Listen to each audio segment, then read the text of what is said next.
Hello, my dear students. My name is Shakti and I am an English lecturer since last 20 years.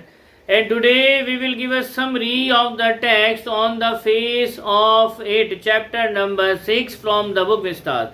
If you are new on our channel and if you like the video, subscribe the channel and press the bell icon so that you can get the notifications of our videos firstly. So without wasting a single second, let's start the topic on the face of it by Susan Hill. तो ये कहानी जो है दो character के आसपास ही घूमती है, जिसमें फर्स्ट कैरेक्टर है डेरी और दूसरा है मिस्टर लैम। अब सीन ये है कि डेरी एक जो है 14 इयर्स का एक लड़का है और जब वो छोटा बच्चा था तो उस समय जो है किसी अनलाइक इवेंट की वजह से, अनलाइक इंसिडेंट की वजह से एसिड की बोतल जो है उसके चेहरे के एक साइड गिर जाती है और एसिड की उस बोतल के गिरने से डेरी का जो चेहरा एक साइड से पूरी तरह से जल करके बर्बाद हो चुका है। अब एक छोटा सा बच्चा है, जाहिर सी बात है छोटे से बच्चे का मन तो वैसे भी कोमल ही होता है, बिल्कुल मक्खन की तरह, लेकिन उसी बचपन वाले मन के अंदर डेरी ने जो भी महसूस किया चेहरा जलने के बाद में, वो सारी की सारी चीजें उसके मन में एक जहर की तरह भरती चली गई। क्योंकि अब वो जब कभी भी लोगों के साथ इंटरेक्ट करता था तो लोग उसका चेहरा देख करके डर जाते थे। तो एक छोटा बच्चा जिसे भी दुनिया की समझ भी नहीं है, वो लोगों की उस डिस्गस्टिंग नजरों को लगातार झेल रहा है, उनके चेहरे को एक्सप्रेशन वो महसूस कर रहा है कि वो क्या सोच रहे हैं। तो ये सारा का सारा जहर जो है उस बच्चे के दिल में भरता रहा।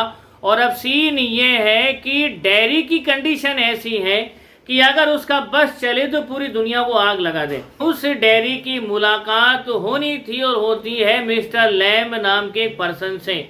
अब सीन ये है कि बहुत बड़ा सा गार्डन है और डेरी उस गार्डन के आगे से निकलता है तो उसे काफी सुकून महसूस होता है उस गार्डन को देख करके। तो वो जो है गेट से अंदर नहीं आता, वो दीवार को कूद करके उस गार्डन में एंटर करता है और जब वो लंबी सी घास में चल के आ रहा होता है तो मिस्टर लैम उसे एड्रेस करते हैं कि बेटा ध्यान से चलो, कहीं तुम जो है क्रैब एप्पल्स को कुचल ना दो। तो अचानक से मिस्टर लैम की आवाज सुन करके डेरी जो है बैक फुट पे आ जाता है। वो तो ये कहता है कि मुझे तो लगा था यार यहाँ पर कोई भी नहीं होगा, लेकिन आप तो यहीं पर हो। तो मिस्टर लैम कहते हैं कोई बात नहीं बेटा, तुमको बाहर से ऐसा लगा था कि अंदर कोई भी नहीं है, लेकिन अब मैं यहाँ पर हूँ, अब तुम आ गए हो तो डरने की कोई बात नहीं है। तो डेरी जो है यही सोच कर के अंदर आया था कि शायद घर के अंदर, गार्डन के अंदर कोई होगा नहीं, लेकिन मिस्टर लैम को वहां पा करके वो थोड़ा सा हेजिटेट हो जाता है और बैक फुट पे आकर के सीधा सीधा कहता है कि वो तो वहां से जा रहा है। तो मिस्टर लैम सीधे सीधे उसको कहते हैं कि अगर वो मिस्टर लैम की वजह से वहां से जा रहा है तो ना जाए, क्योंकि दरवाजा सबके लिए खुला है, तुम भी आ सकते थे, दीवार कूद करके आए हो, दरवाजे से तुम नहीं आए। तो इस कन्वर्सेशन का जो फ्लो है वो आगे कुछ इस तरह से कन्वर्ट होता है कि मिस्टर लैम्ब जो है ये महसूस कर लेते हैं कि इस बच्चे के दिल में जो है काफी हद तक जहर भरा हुआ है और इस जहर के भरने का जो मेन कारण है वो इसका जला हुआ चेहरा है। और डेरी भी बार बार जो है पिंच करता है मिस्टर लैम को वो सवाल पूछने के लिए, वो सवाल जो नॉर्मली हर इंसान पूछना चाहता था जब कभी वो मिस डेरी को देखा करता था। तो वो जो बार बार मिस्टर लैम को पिंच करता है कि वो सवाल उससे पूछे, तो मिस्टर लैम भी जो है हार करके उसके बोलते हैं चल ठीक है, बता तेरा चेहरा कहाँ से जला। तो वो जिस रूड वे में जब मिस्टर लैम पूछते हैं तो चिढ़ जाता है डेरी और सीधे सीधे बोलता है कि तुम भी और लोगों की तरह ही हो, बिल्कुल सेंसलेस, क्योंकि तुम्हें बिल्कुल भी अंदाजा नहीं है कि उसे कैसा महसूस होता है। तो मिस्टर लैम पहले ही उस बच्चे की मन की स्थिति को भांप चुके थे, तो अपनी बातों से जो है उसके अंदर पॉजिटिविटी को ट्रिगर करने की कोशिश करते हैं कुछ एग्जाम्पल्स दे करके। और वो एग्जाम्पल कुछ इस तरह से थे। सबसे पहले मिस्टर लैम उसको एक बात पूछते हैं कि ये जो गार्डन है यहाँ पर एप्पल के ट्रीज लगे हुए हैं, लेकिन इस गार्डन की वॉल के बाहर उसे क्या दिखाई दे रहा है। तो सीधा सीधा डेरी बोलता है इस गार्डन वॉल के बाहर तो रबिश दिखाई दे रहा है, कचरा ही कचरा है। तो मिस्टर लैम्ब उससे कहते कि एक बार ध्यान से देख क्या दिखाई दे रहा है। तो डेरी बोलता है कि उसे वीड दिखाई दे रहे हैं, खरपतवार दिखाई दे रही है। तो मिस्टर लैम्ब अपनी बात को कंटिन्यू करते हुए कहते हैं कि जिस तरह से एप्पल का पेड़ जो है, जिसमें फल भी आते हैं, फूल भी आते हैं, ग्रीनरी भी है, लेकिन एप्पल का पेड़ कंसिडर किया हमने काम का, लेकिन इस बाउंड्री वॉल के बाहर जो उगा हुआ है उसमें भी ग्रीनरी है, उसमें भी फल है, उसमें भी फूल है, लेकिन हमने उसको कंसिडर किया एज अ रबिश, कचरा। क्यों? तो ये कंसिडर करने का लॉजिक कारण ये है कि इस बाउंड्री वॉल के अंदर जो भी उग रहा है उसको हमने कंसिडर किया है काम का, और इस बाउंड्री वॉल के बाहर जो भी उग रहा है वो हम कंसिडर कर रहे हैं यूजलेस। तो इस दुनिया का भी कुछ ऐसा ही फंडा है, जो इंसान जिस वे में किसी के काम का होता है तो वो तो उसके लिए यूजफुल हो जाता है, बाकी अगर किसी वे में काम नहीं आता तो वही यूजलेस हो जाता है। लेकिन इस दुनिया में आज तक ऐसी कोई चीज है ही नहीं जो काम की ना हो। वीड में भी अपने मेडिसिनल ट्रेट्स होते हैं, लेकिन ये डिपेंड करता है उस साइड पर, उस परसेप्शन पर, उस नजर पर जो उसको उस वे में देखे, अदरवाइज तो औरों के लिए कचरा ही है। तो इस तरह की पॉजिटिव बातचीत शुरू करता है लैम्ब, और उसके मन के अंदर जो है उसके दर्द को टटोलने की कोशिश करता है। तो बातों बातों में डेरी जो है अपने दिल के दर्द को जो है अनफोल्ड करना शुरू करता है। वो ये कहता है कि उसकी माँ भी जो है उसे चेहरे के उस तरफ किस करती है जिस तरफ चेहरा जला हुआ नहीं है, और उसकी माँ को ऐसा करना ही पड़ता है क्योंकि वो एक माँ है, लेकिन उसे बिल्कुल भी अच्छा नहीं लगता जब वो ऐसा करती हैं। और वो ये कहता है कि उसे कोई फर्क नहीं पड़ता अगर लाइफ में उसे कोई भी किस ना करे तो इतना सुनकर के मिस्टर लैम्ब उसे एक बात पूछते हैं, चलो ठीक है, कोई तुम्हें लाइफ टाइम किस ना करे तुम्हें फर्क नहीं पड़ता, लेकिन तुम किसी को लाइफ टाइम किस ना करो इससे तुम्हें फर्क पड़ता है।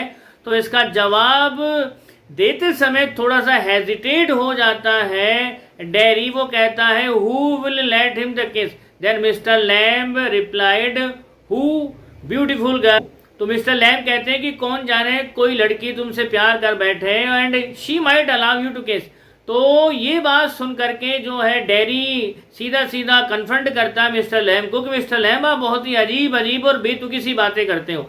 लेकिन बातों बातों में ही मिस्टर लैम्ब ये महसूस कर लेते हैं कि जो भी वो उसे कह रहे हैं उसका एक सीधा सा असर उस पर पड़ रहा है पॉजिटिव, और इसी वजह से वो थोड़ा सा बार बार जो है झल्ला रहा है, थोड़ा सा फ्रस्ट्रेट हो रहा है, लेकिन इसी के साथ वो अपने दिल के उन दर्द को जो है बांट भी रहा है मिस्टर लैम्ब के साथ में।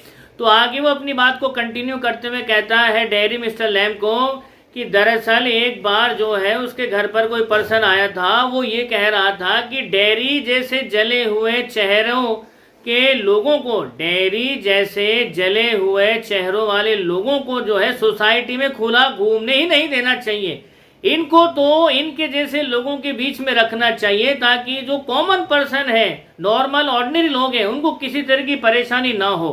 तो इसका वर्डिक्ट सुन करके मिस्टर लैम्ब जवाब देते हैं, क्या अंधों को अंधों के साथ, काणों को काणों के साथ, लंगड़ों को लंगड़ों के साथ, लूलों को लूलों के साथ, और जले हुए चेहरे वाले लोगों को क्या जले हुए चेहरों के साथ में रहना चाहिए? तो इसका जवाब देता है डेरी हाँ। तो मिस्टर लैम्ब कहते हैं कि अगर हम ऐसा कर देते हैं तो हम कैसी दुनिया का निर्माण करेंगे मेरे प्यारे बच्चे? जिस दुनिया में हम लोग रहते हैं उस दुनिया का पूरा चेहरा है, और ये चेहरा जला हुआ नहीं है। शुक्र मनाओ तुम्हारा सिर्फ चेहरा ही जला है।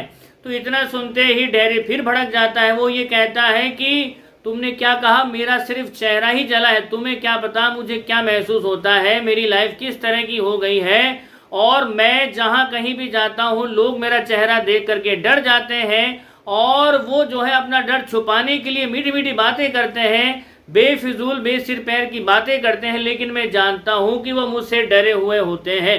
तो इतना सुनते ही मिस्टर लैम्ब सीधा सीधा कमेंट करते हैं, भाई तेरे को अगर आउटर वर्ल्ड में आने से इतनी ही ज्यादा परेशानी और दिक्कत है तो अपने आप को ताला मार के घर बैठना, तेरे को किसने बोला बाहर घूमने के लिए?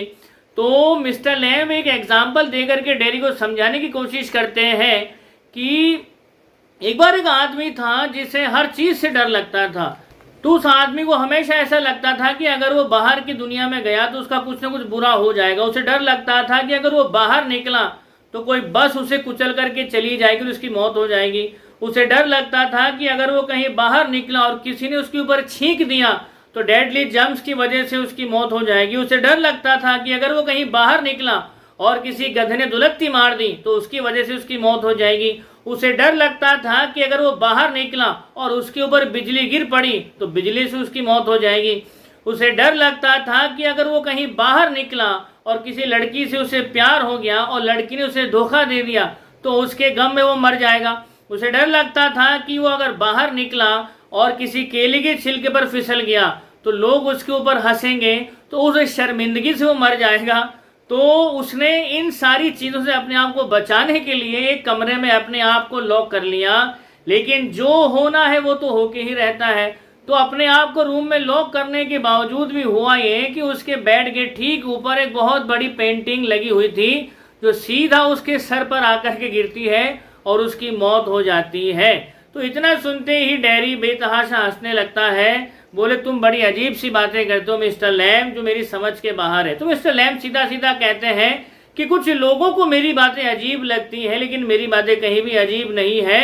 तो मिस्टर लैम अपनी बात को आगे बढ़ाते हुए कहते हैं कि बेटा देखो, तुम्हारा सिर्फ चेहरा ही चला है, बाकी सब कुछ सलामत है और तुम चाहो तो जिंदगी में वो सब कुछ अचीव कर सकते हो जो कि कॉमन पर्सन अचीव कर सकता है। मेरा तो ऐसा कहना है कि किसी को कॉमन पर्सन से ज्यादा बेहतर तुम लाइफ में सक्सेस को अचीव कर सकते हो, क्योंकि तुम्हारे अंदर एक आग है, एक जुनून है, एक पैशन है और ये पैशन ही तुम्हें जो है बहुत ऊपर तक लेकर के जा सकता है। मगर तुम्हें अपने माइंड को पॉजिटिव रखना पड़ेगा।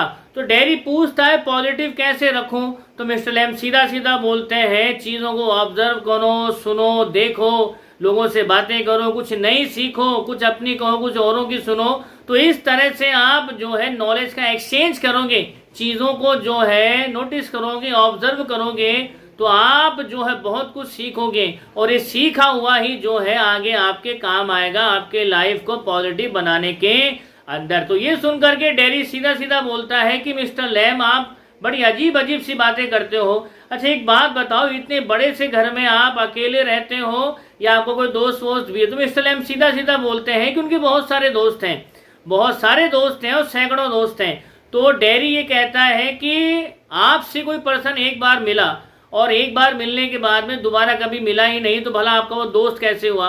तो मिस्टर लैम सीधा सीधा बोलते हैं इसका मतलब ये भी तो नहीं मेरा दुश्मन हो गया। तो मिस्टर लैम अपनी बात को आगे बढ़ाते हुए कहते हैं कि अगर मैं तुमको कभी यहाँ पर नहीं मिलता तो यहाँ पर तुम्हें मेरे दोस्त मिलेंगे। तो ये सुनकर के डैरी सीधा सीधा बोलता है कि मिस्टर लैम अगर मैंने यहाँ पर आना शुरू कर दिया तो आप अपने सारे दोस्तों को खो दोगे।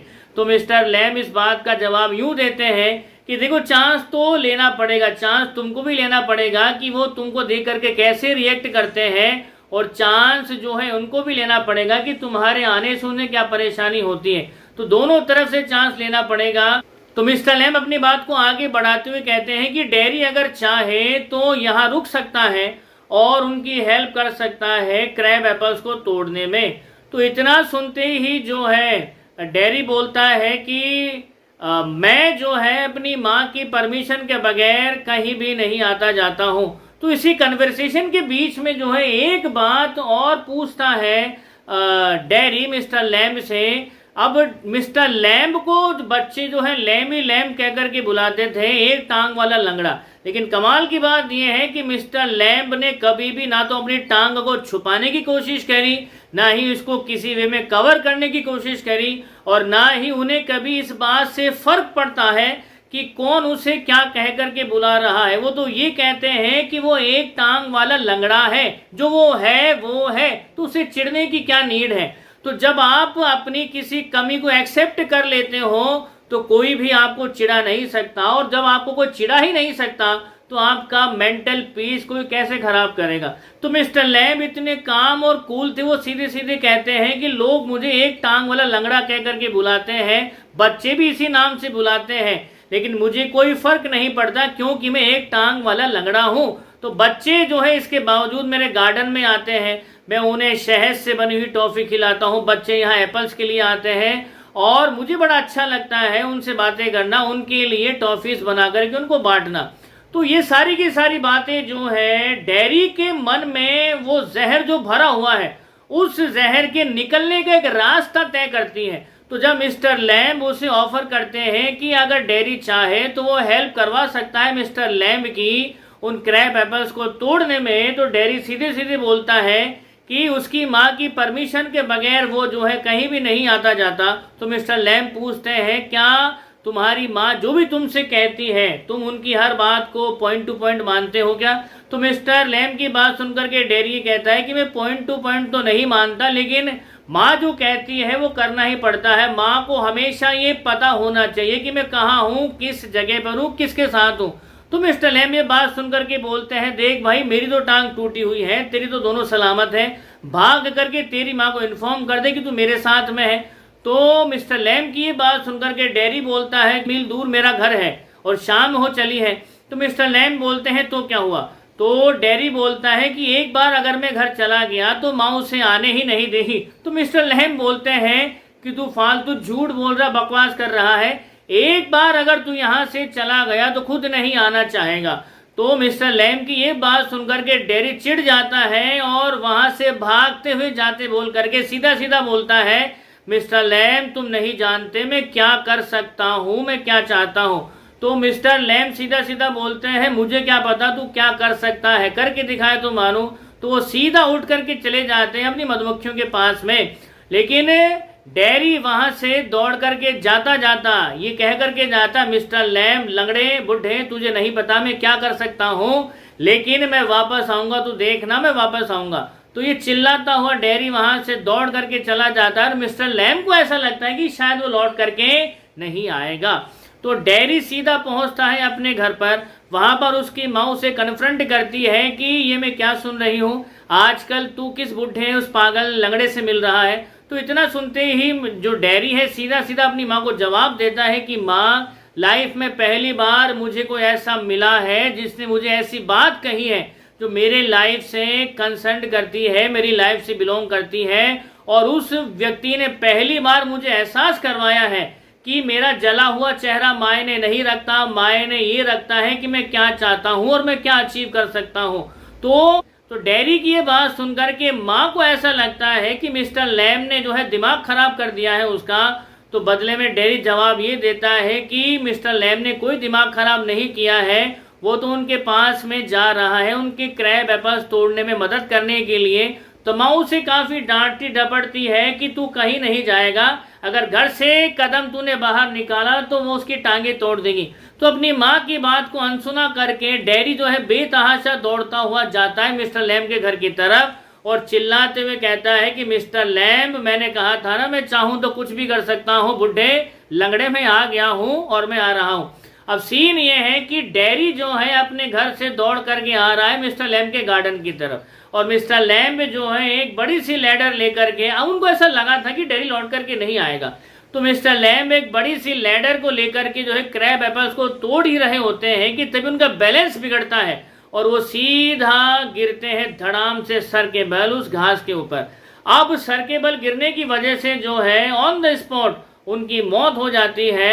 अब मिस्टर लैम्ब जो है दुनिया से विदा हो रहे हैं और डेयरी जो है दरवाजा खोल करके अंदर आ रहा है। उस घास में बेतहाशा दौड़ता हुआ सीधा मिस्टर लैम्ब के पास में आता है और बोलता है मिस्टर लैम्ब मैंने कहा था ना मैं कुछ भी कर सकता हूँ, मैंने कहा था ना मैं आऊँगा।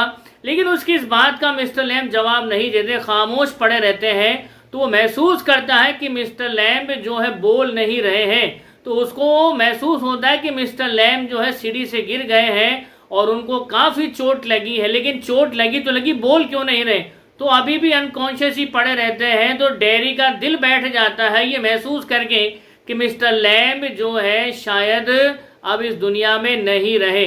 तो वो मिस्टर लैम्ब को अपने हाथों में लेकर के बेतहाशा रोने लगता है। फर्स्ट स्टेशन में उनको बहुत कुछ कहता है कि लंगड़े मैंने बोला था ना मैं वापस आऊंगा, तो मुझे छोड़ करके नहीं जा सकता, उठ जा उठ जा।